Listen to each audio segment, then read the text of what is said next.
কেমন আছেন সবাই? এই চ্যানেলটা কিন্তু আমার মায়ের এবং আমার মাই নিজের ভয়েস ওভার দিয়ে ভিডিওগুলো পোস্ট করেন। তবে আজ বিশেষ কারণে আমার মা ভয়েস ওভারটা দিতে পারছেন না, তাই জন্য আমি আপনাদের রেসিপিটি বলে দিচ্ছি। দেখেই আজকে বুঝে গেছেন ইলিশ মাছ রান্না হচ্ছে।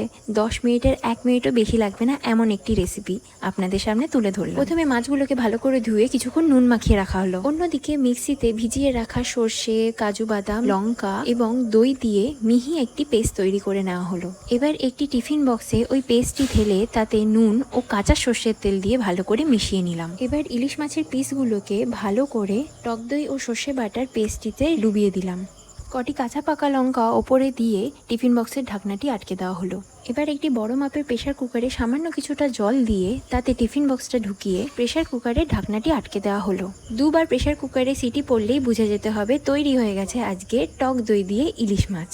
গরমে টক দই গা ঠান্ডাও রাখে আর ইলিশ মাছের স্বাদ তো রয়েছেই। আপনারাও বাড়িতে এটা অবশ্যই ট্রাই করে দেখবেন আর কমেন্ট করে জানাবেন আপনাদের এই রেসিপিটা কেমন লেগেছে। সঙ্গে লাইক, শেয়ার, সাবস্ক্রাইব ভুলবেন না যেন। ধন্যবাদ।